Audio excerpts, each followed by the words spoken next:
Oke, sekarang kita ke sesi yang kedua. Kita masih membahas tentang perekonomian terbuka, tetapi sekarang kita penekanannya adalah kita akan membahas capital flow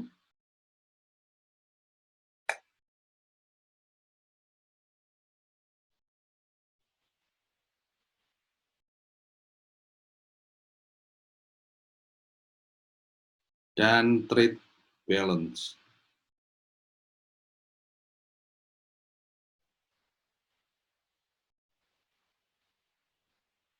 Oke, kita akan membahas kedua hal ini. Oke, kita akan membahas capital flow dan trade balance.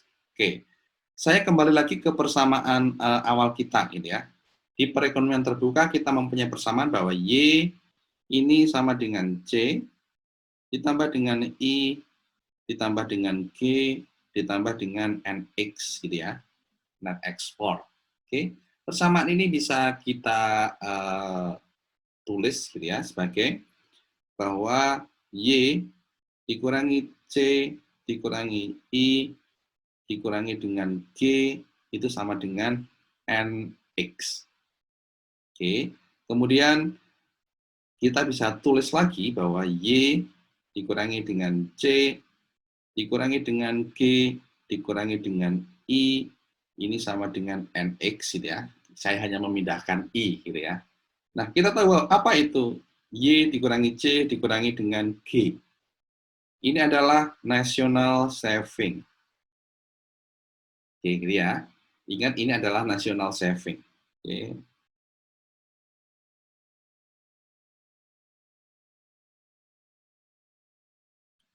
Yang terdiri dari bisa Y min C min G ini bisa kita tulis sebagai Y min T min C dan juga sebagai T min G, gitu ya. Kalau kita jumlahkan itu sama dengan Y min C min G. Yang ini merupakan private saving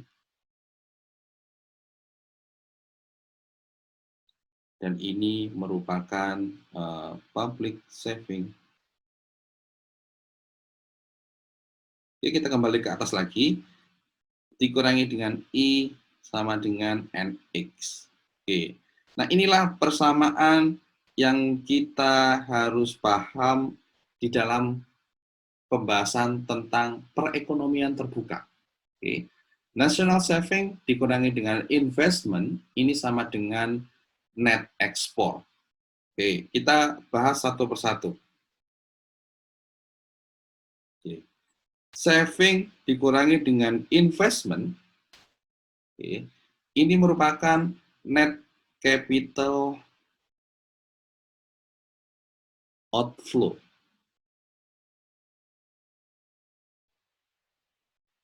Atau ini disebut dengan net foreign investment.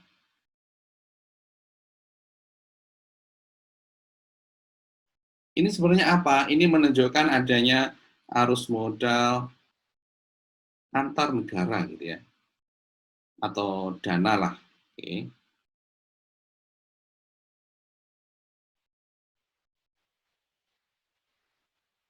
Oke. Jadi S dikurangi I ini merupakan net capital outflow atau net foreign investment dan menunjukkan ada arus modal, arus dana antar negara. Oke, kita balik lagi ke circular flow. Ini merupakan awalnya kan kita membahas PDB dan seterusnya dari circular flow.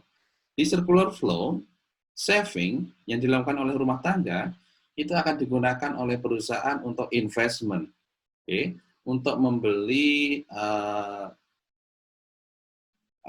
barang-barang modal, gitu ya, untuk meningkatkan kapasitas produksi. Ada residential investment, ada non residential investment, termasuk inventory investment, gitu ya. Jenisnya ada 3 itu. Oke, intinya saving itu akan ke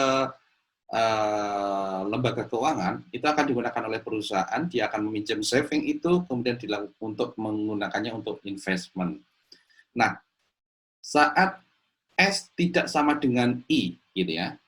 Oke, karena di perekonomian terbuka ini saya ulangi, di pertemuan sebelumnya juga sempat kita singgung ya.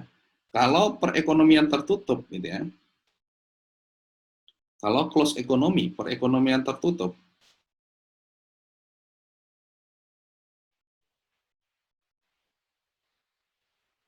itu S akan sama dengan I. Oke. Nah, kalau perekonomiannya perekonomian yang terbuka, gitu ya,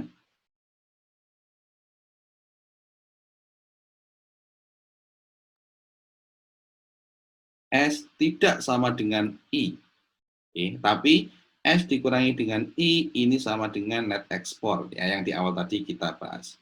Oke. Ini perbedaan antara perekonomian tertutup dengan perekonomian terbuka. Oke, kita kembali lagi ke persamaan kita. Saving dikurangi dengan investment itu sama dengan net capital outflow. Saat savingnya itu tinggi atau banyak, gitu ya, oke, kemudian investment yang dilakukan oleh perusahaan ini lebih sedikit, oke, maka sisanya adalah outflow, capital outflow. Ini akan digunakan ada arus dana ke luar negeri, gitu ya, ada arus modal ke luar negeri. Oke, jadi kalau S dikurangi I ini positif, itu ada arus dana ke luar negeri, ada capital outflow. Oke. Sebaliknya kalau S dikurangi I ini adalah negatif, artinya I lebih besar daripada S, maka ini menunjukkan adanya capital inflow, gitu ya.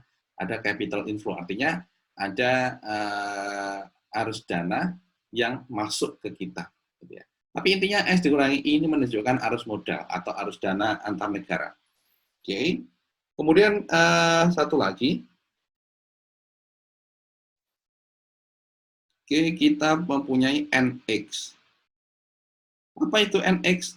Ini tadi adalah net ekspor, gitu ya. Net export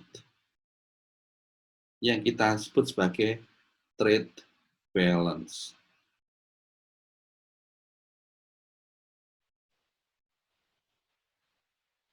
Oke, jadi NX itu adalah net ekspor dan kita sebut sebagai trade balance. Nah, dari sini apa yang bisa kita tarik kesimpulan? Yang kesimpulannya adalah bahwa arus dana internasional, okay, net capital outflow, net capital inflow, dan arus barang dan jasa, trade balance, ini seperti satu keping mata uang gitu ya. Dia berkebalikan gitu ya. Di satu sisi merupakan S dikurangi I, ada capital outflow, capital inflow, kalau sisi yang lain adalah adanya trade balance gitu ya di dalam sisi uang. Karena persamaan kita tadi adalah S dikurangi dengan I, ini sama dengan NX. Oke. Net capital flow, oke, sekali lagi kalau positif, oke, tadi saya tekan lagi, kalau positif berarti ada outflow gitu ya. Kalau negatif itu berarti ada inflow. Oke, ada arus yang masuk, arus dana yang masuk gitu ya. Nah, ini akan sama dengan net export. Kayak gitu ya. Itu bahasan kita terkait dengan capital flow dan trade balance. Oke, jadi misalnya kalau dari pembahasan ini misalnya kita ada kondisi-kondisi gitu ya. Pertama kondisinya misalnya adalah trade surplus. Oke, kalau trade surplus berarti apa? Berarti ekspor itu lebih besar daripada impor. Oke, berarti net ekspornya itu pasti lebih besar daripada nol, ya. Nah, kalau net ekspor lebih besar daripada nol, berarti S min I itu lebih besar daripada nol. Oke. Atau saving ini lebih besar daripada investment. Oke. S dikurangi I lebih besar daripada 0 dan NX lebih besar daripada 0 ini berarti Y ini masih lebih besar daripada C ditambah I ditambah dengan G gitu ya. Karena apa? Karena Y sama dengan C tambah I tambah G tambah net ekspor. Karena net ekspornya positif, berarti Y pasti lebih besar daripada C ditambah I ditambah dengan G. Kalau S min I lebih besar dari 0 tadi, yang positif tadi, berarti ada net capital outflow. Oke. Lebih dari 0, artinya net capital outflow, dan seterusnya gitu ya. Bisa dicoba sendiri bagaimana kalau keadaannya adalah balance trade, artinya ekspor sama dengan impor. Balance trade ini terjadi saat ekspor sama dengan impor, maka NX sama dengan 0, maka di sini Y sama dengan C ditambah I ditambah dengan G, maka saving dikurangi investment juga sama dengan 0, atau saving sama dengan investment. Oke, jadi dan net capital outflow-nya itu sama dengan 0 ya. Dan satu lagi misalnya kalau ada trade deficit. Kalau ada trade deficit, oke, berarti di sini ekspornya itu lebih kecil daripada impor, net ekspornya oke, itu kurang dari 0, karena net ekspor kurang dari 0, maka Y itu kurang dari C ditambah I ditambah dengan G, dan dari sini kita juga bisa menulis S min I kurang dari 0 atau saving kurang dari investment, dan net capital outflow-nya itu kurang dari 0 gitu ya, atau terjadi net capital inflow. Oke, gitu ya, itu hubungan. Jadi kita sudah tahu hubungan antara capital flow dengan trade balance.